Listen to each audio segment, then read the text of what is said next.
Good evening to you, Mail Always George Page. Coming to you live on YouTube. I saw this on Facebook. It was pasted on a Facebook page, and it was like one of these women's mixed martial arts and boxing channels. And this is from I think it's from Bloody Elbow, and it says that Amanda Nunes would love to knock out Jake Paul. Well, I didn't even want to talk about this thing, but it seemed like everybody else is talking about it, so I might as well talk about it too, since I'm part of the LDWMAC family. And, it's just, this is crazy. Wasn't that long ago, Jake Paul fought Nate Robinson for a charity event on Tyson versus Jones. And Jake reached out, I think he reached out to Amanda, and he said to her, you know, if she wanted to fight. And she says, I'm in.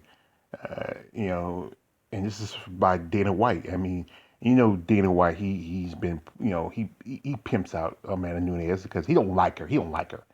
And Jake Paul. He's a YouTuber.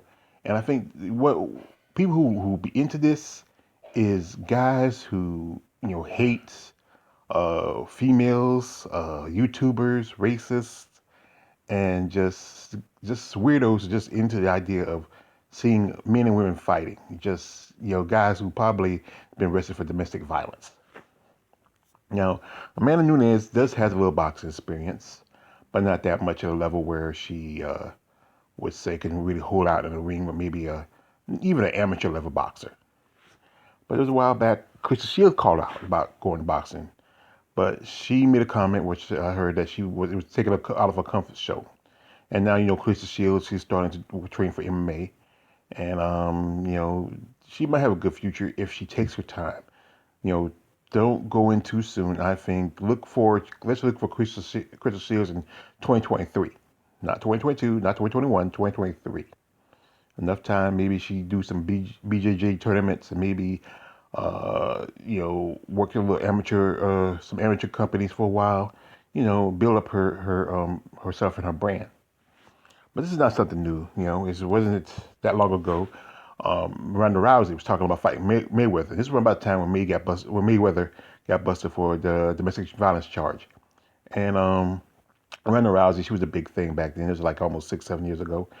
And she just talked about, she can fight. She can fight uh, um, Floyd. And even on his worst day, she couldn't beat Floyd. Floyd, I mean, he's been with some guys who are really some killers, but, even on her best day, his worst day, she couldn't beat him.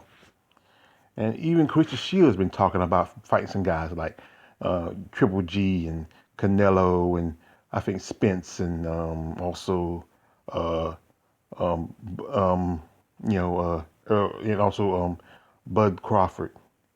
But, she got to realize, even though she's a decent boxer, she's not in love with the hand of a man, not even a man in a weight class or even an amateur.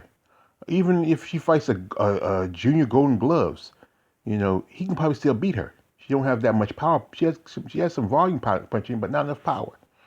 You know, this goes back to a fight that was done about I would say 20 years ago. It was between a professional boxer by the name of Margaret McGregor, and this guy named Lo Chow, who was a. I remember this thing. Well, I was like, I was young when I heard about this, and it was like some kind of charity thing. Lo Chow was a. Well, I remember when he said the guy was a horse jockey. He had a 1-3 record, but he had a record, and Margaret McGregor, she fought Christy Martin, and I think she fought Mia St. John, a couple of notable boxers. And this was more like a gimmick thing, you know. And then there was we all know Jermaine Duranamy, and this was some years ago when she was still fighting in back in the Muay Thai days before she came to the UFC. She fought this guy. I think he was some kind of Dutch reporter or something. I can't remember. And she beat the guy, but still, she had a little bit more experience. The guy, I think, 6 months from the train. I've seen some of the videos, kind of sloppy. And I saw it a long time ago, and it's just crazy. And this is Regina Hemrick, and she was a big, star in Germany. She She only has that one loss where she came to America and lost to Bravette Trevino. And then a couple of her little fights, some say she didn't win, but because she was popular over there in Germany, she was a superstar, they gave it to her. And she fought this guy. He was an actor. And, you can see how much taller he is from her. And I think he held back. I think somebody told, I remember I mentioned this morning on the live stream, and somebody said that those fights were kind of sketchy.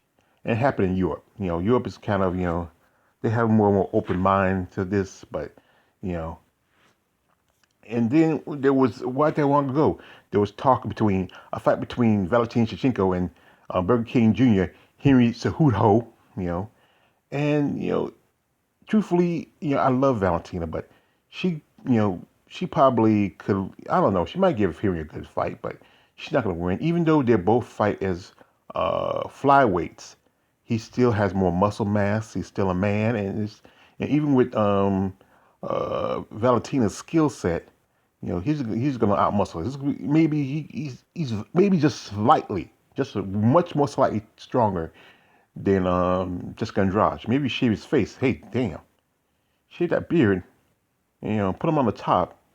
You see, ooh, look like he could be Jessica Andrade. He's about the same size.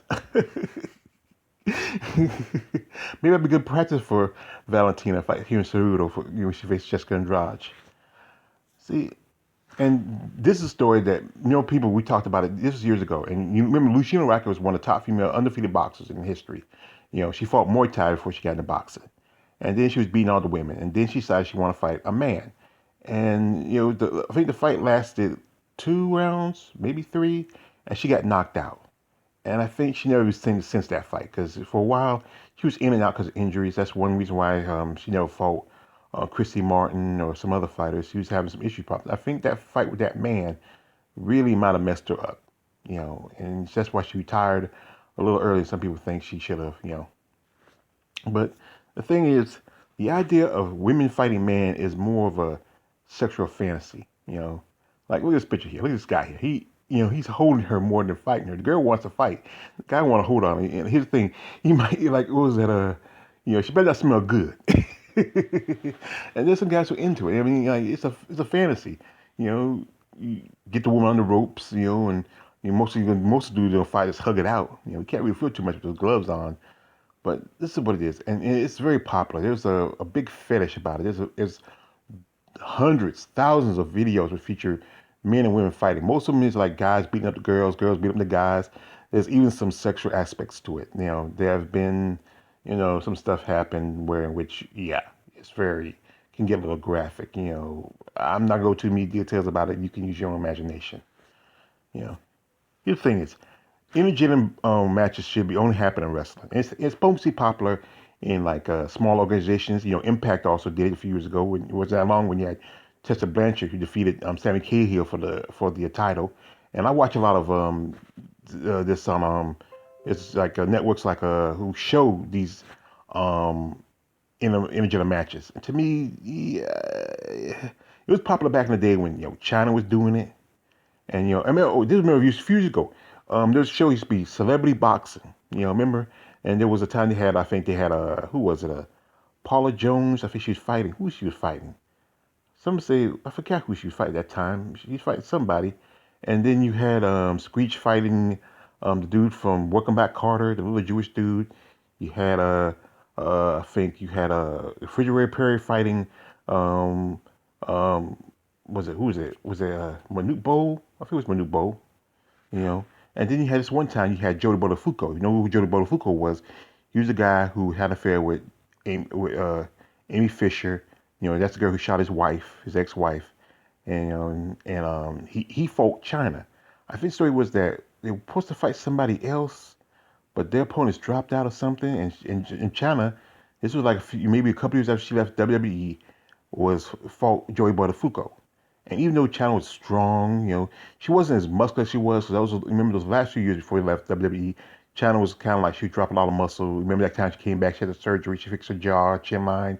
She lost a good part of her muscle. She was really, even when China was in WWE, she did wrestle some guys, but that was more of a gimmick. And that's the thing we do with wrestling men and women. This is more of a gimmick, and not all the time. Most of the time, I think sometimes the women will win because it's the fantasy of the guys seeing these women run around on the mat with these men.